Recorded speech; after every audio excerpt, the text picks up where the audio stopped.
Merry Christmas, motherfuckers. If you didn't get shit, don't feel bad. I didn't either. There is no excuse to have trash in your car. A whole car full of trash, useless shit. Motherfucker, you scared to litter? Shit, I just threw an empty Powerade bottle out of my window. Shouts out to Powerade Zero Sugar. Y'all need to pay a nigga. One day I was in a super rush and I wound up putting on a very low ankle sock and a mid-top sock. The bitch had the nerve to tell me, your socks don't match. Bitch, your kids' fathers don't match. Bitch, quit nitpicking and nagging that nigga. Be a real woman and get out there and go cheat. A motherfucker with no car be having the most places to go. A motherfucker with no car slams your car door the hardest. A motherfucker with no car is the biggest mechanic ever. Your shit be fucking up. They be like, sounds like you need to get a new starter. Nah, smart ass, I need a new alternator. Bitch, if you wouldn't have been mouthing off and resisting, the lawman was probably gonna let you get processed and probably let you bond out. Unlike Lil Jon, I don't wear them sunglasses to hide anything. I just think they look badass. Get ready to see a whole bunch of that New Year, New Me shit on your news feed. No, it's a new year. You gotta put a different set of numbers whenever you sign shit, but you still the same old motherfucker. You just about to get 1 year older. Why is it they say that your nose is running, but your feet smell?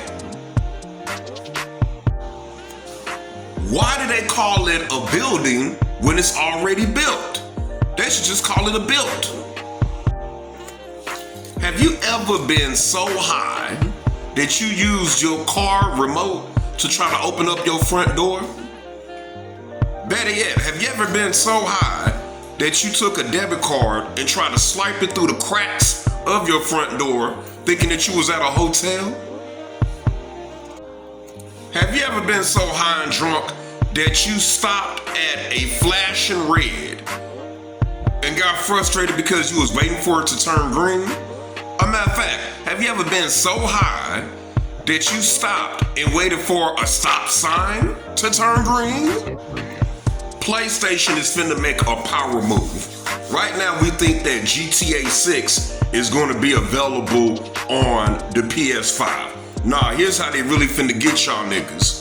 They finna make GTA 6 available on the PS6. So not only are they gonna sell motherfucking copies of the game, they are also gonna sell units. And them motherfuckers is gonna be going for $500-600 a pop. And niggas is gonna get that PS6. But I guarantee you, the graphics are going to be fly as a motherfucker.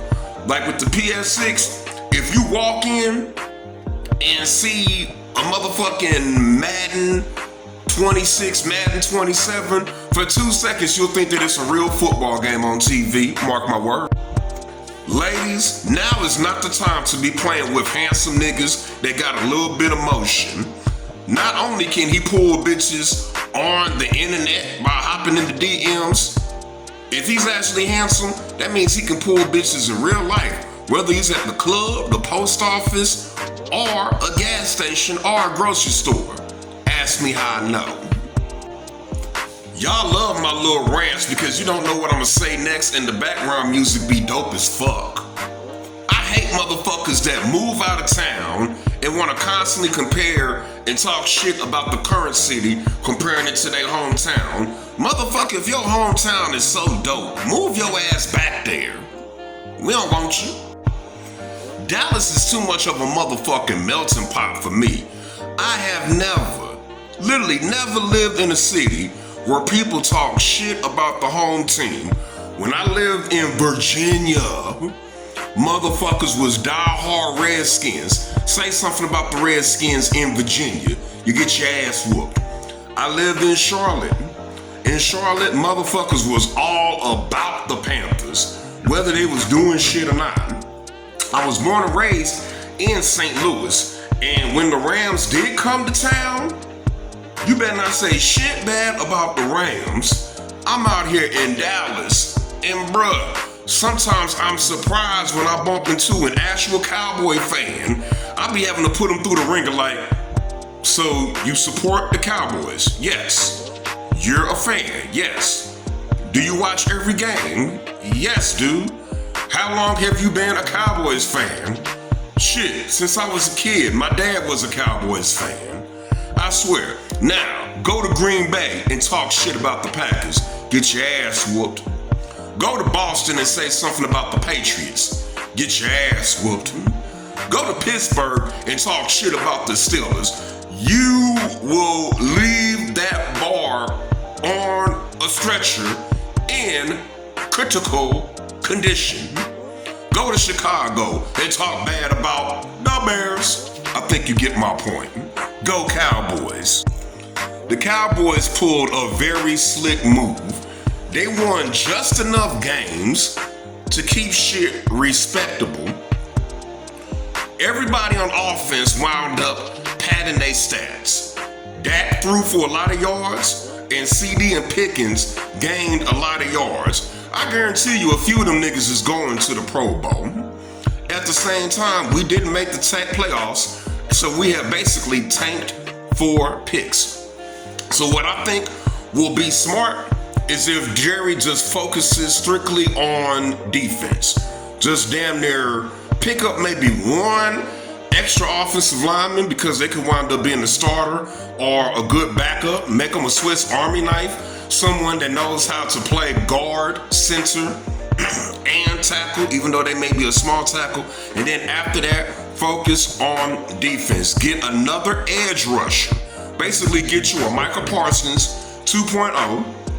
Let's go ahead and let go of Diggs. If we can find someone that's ready to pick up Diggs' contract, that is going to free up a lot of motherfucking money.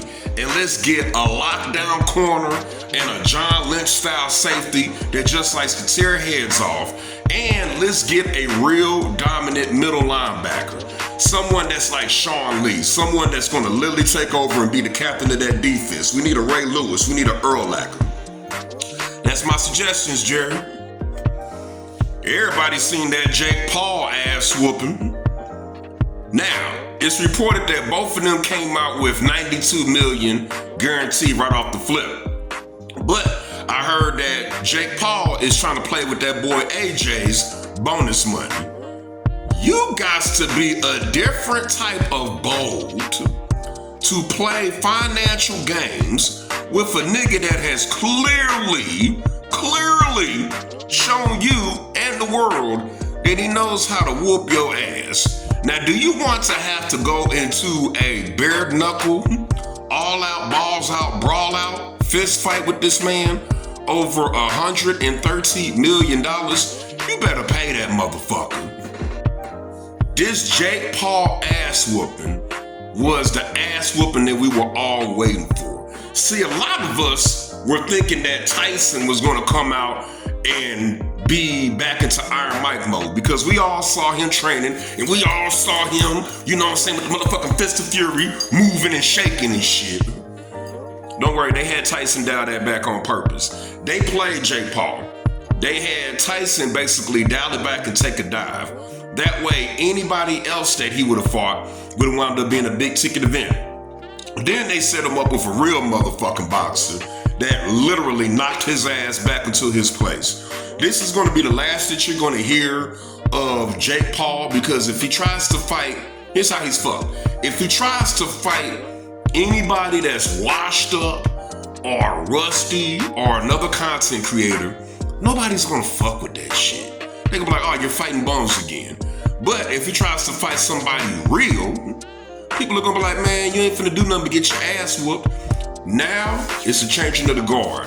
AJ is going to be selling tickets on the Netflix. All right, the next fight that he has, Netflix is going to sponsor that motherfucker, and it's going to probably be him and Tyson Fury. So AJ versus Tyson Fury, that motherfucker is going to do numbers because that's going to be a real fight. All right, y'all, fuck with me. I'm out.